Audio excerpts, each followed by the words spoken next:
Okay, so Hardcore Henry was awesome. That is the name of it, right? Hardcore Henry. I keep calling it Hardcore fucking Harry. It's Henry though. Yeah, Hardcore Henry. That was awesome. Like, I don't know, you know. You guys probably already knew it was awesome though, because this is kind of old news. Came out like what, Thursday? I saw it Friday. I'm not making this video till Monday because I'm a fucking lazy piece of shit. And I've been building a dining room table, which I'll show you in a minute if you want, probably at the end of the video, whatever. We're talking about Hardcore Henry right now, which is awesome. It's so good. Oh, man. So everybody knows the conceit, right? It's like fucking like a first person movie. It was like kind of shot on a GoPro a little bit. I think a Hero 3 Black is what they use. But it looks good. I mean, it looks pretty good. Like probably like a lot of post production shit went into it. But yeah, I don't really have any major complaints about it. You know. Oh, so plot synopsis, right? Okay, just in case, all right. And I'm not gonna give shit away, just in case people haven't seen it, because I don't know. There's a twist in it that I honestly didn't see coming, and it's probably because I wasn't paying attention because I was having so much fucking fun during the movie. Right? I didn't like really stop to analyze a whole bunch of shit going on because like I was just having fun. I was really like normally I fucking lock down on shit in movies and I let it bother me like real bad, you know, especially lately since I've been, you know, studying film and shit. But and it's kind of hard for me to like just go along with all the crazy stuff in it and just like be happy with the movie itself, right? But this time, I was fully immersed throughout the entire thing. Maybe due to the first person perspective, maybe just because it was fun. I don't know. But plot synopsis. Here we go. So, fucking this guy named Henry gets his shit fucked up somehow, and his like wife, right? Like RoboCops him like 100%. Like, well, not 100%. She doesn't put him in, like a robot body or whatever. But like, you know, they make like a little cyborg out of him. They $6 million man him is pretty much that's a better description.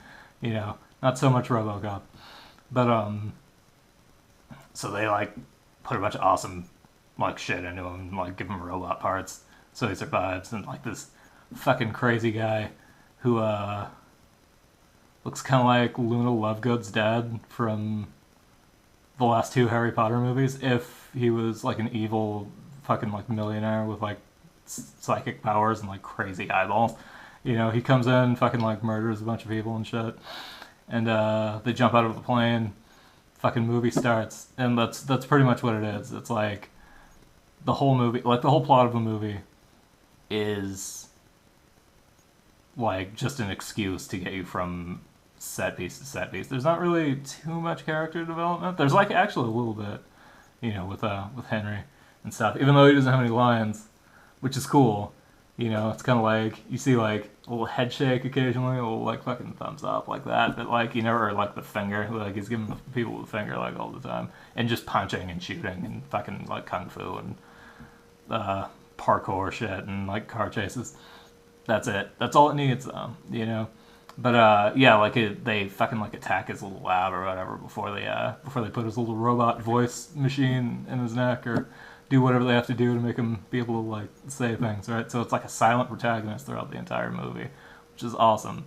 It lends the whole thing of like the feel of those fucking FMV games from the '90s, kind of like fucking like Ground Zero Texas and like Night Trap and like some parts of some parts of maybe like Harvester, even though you can see your little guy running around in Harvester and you know what he looks like. But like there's this one helicopter game for the Sega CD.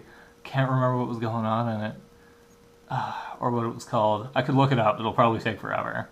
But like and people just talk directly at the camera, you know, like they're talking to you because like you're playing the video game or whatever. So, you know, all the dialogue is like delivered like straight up, or like when you're like a lot of the expositions like delivered through like little instructional films and shit that you get like in the experience. The same thing is true for Hardcore Henry, which is awesome. I really like. For some reason, I like that delivery. It's just it's a weird thing, but it's like the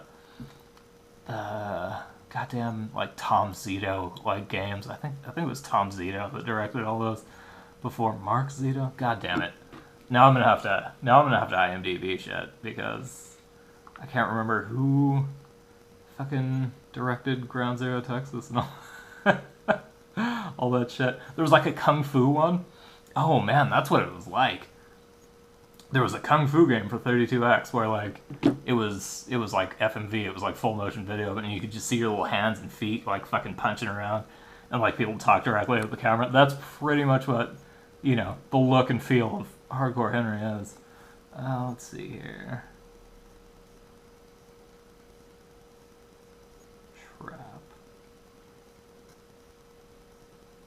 Night Trap video game. Awesome. Who directed you?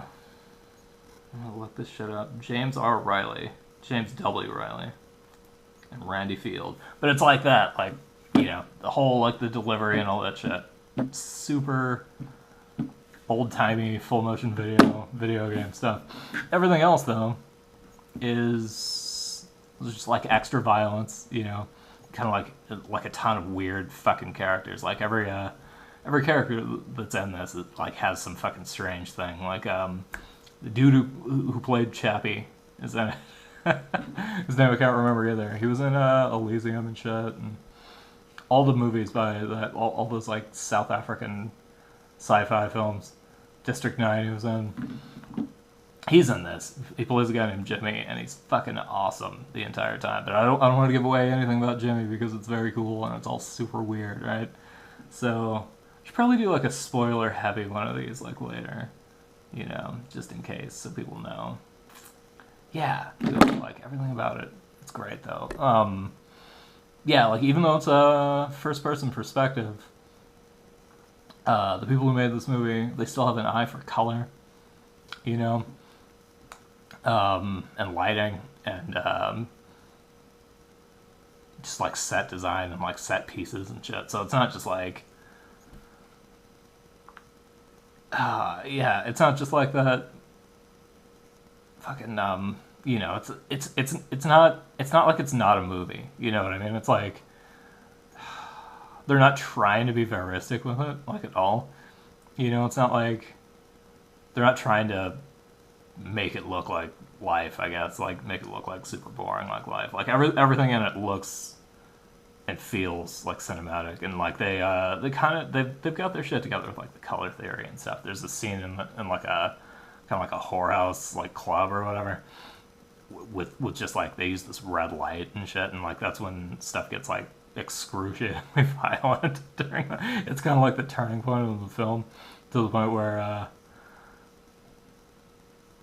just like the level of violence like escalates from that scene throughout the rest of the movie, and it just gets progressively crazy like the entire time. I'm gonna look up, and the soundtrack to this thing, it's awesome as well. It's like the horror house scene, for example. There are boobs aplenty in this film, by the way. Just like, you know, I don't know, like I it's fine, right? Like I like to I just like to throw that out there because, like, you know, it like that used to be like a thing in like the 80s, early 90s, and then people like really kind of shied away from the nudity a little bit for some fucking reason. Doesn't really make any sense to me anyway. Let me down easy. There's a ton of shit in this though, like the soundtrack has like a ton of stuff going on. Like they got like the Sonics have like a song in there. I can't remember which one it was. I think it was Strychnine, right? Yeah, that's what it was. And like you never hear those guys. Like I'm kind of a fan of that kind of music, but like weird percussive like 60s ass kind of like mod music, you know. And they're playing that song like during the whole like hooker scene, right? And like a few other ones. I think they have like an Al Green song going, and like also they do like the kind of I don't know, like the Matrix-y kind of soundtracks. Like they do like a couple pieces of like just kind of like faster paced electronic music, and they got that Queen song from the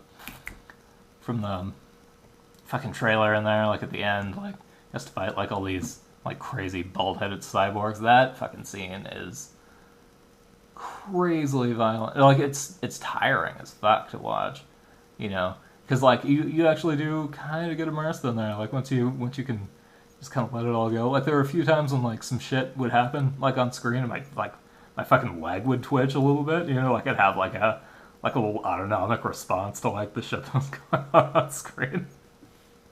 And I'd fucking realize it. I'd be like, oh fuck, you know, that's awesome. So yeah, dude, Hardcore Henry's real good.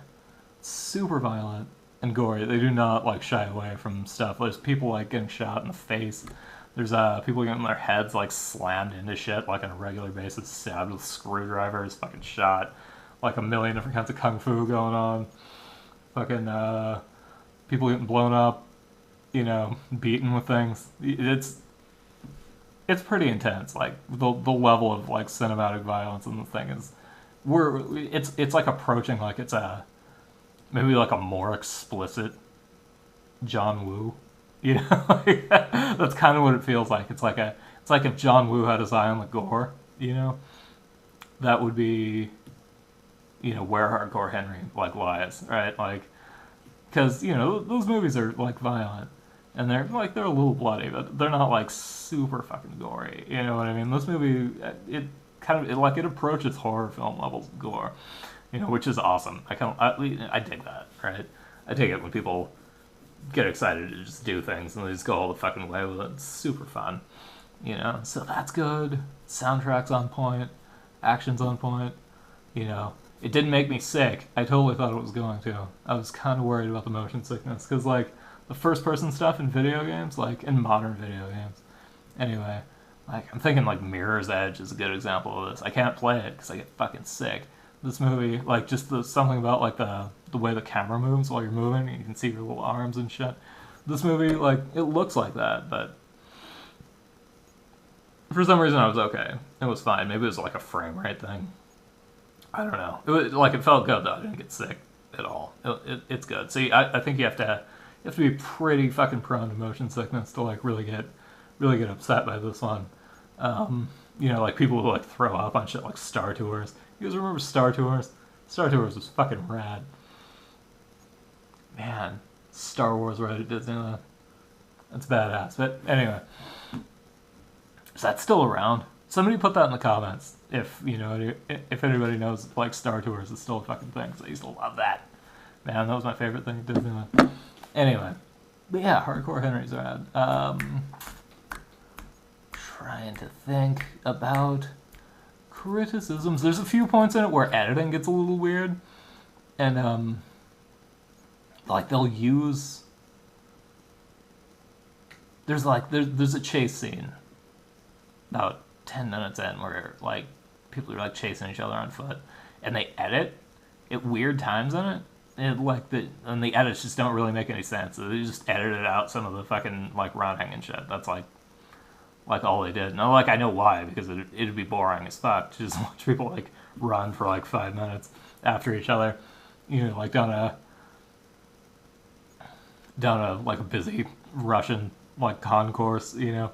Maybe, I don't know, it might have been good. But like they have this thing that they do on the movie, you know, when they're gonna do like a big jump in time or like a little edit, like the dude's robot eyes will just fuck up and like they'll kind of glitch out and shit, which annoys me in like fucking like found footage movies when the camera gets all glitchy and shit. But in this it makes sense because the dude's getting punched in the face and fucking shot the whole time and his robot eyes are fucking breaking, you know. So yeah, they do that to shift time, and I don't know why they didn't do it during that scene, you know. Like I know they cut it down, they cut the scene down to just make it feel better, you know, like because they were afraid people were going to be bored with the little chasey part, right? But they could have easily done the eye glitch to do that, and it would have fit like a little bit more seamlessly and been like a little bit better. Tim Roth is in this fucking movie for a whole fucking like 45 seconds, and he's awesome in it. Like he is in every movie. It's fucking great. He comes in like this little flashback and says some shit, you know. And I'm just all the way on board for it. I'm like, yes, fucking Tim, man, he's my fave. You know, we all know that about me. We all know about my old Tim Roth fetish. But yeah, dude, I don't have anything bad to say about it other than that one thing. The plot's weak, but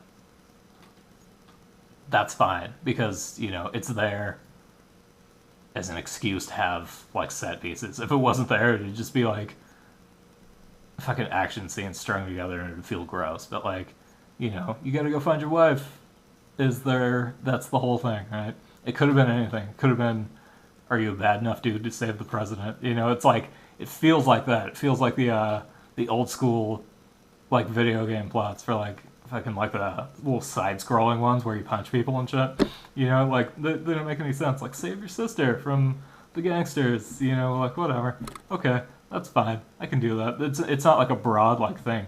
Until the end of Hardcore Henry when it gets awesome. Suddenly, right? Without warning, things get really cool.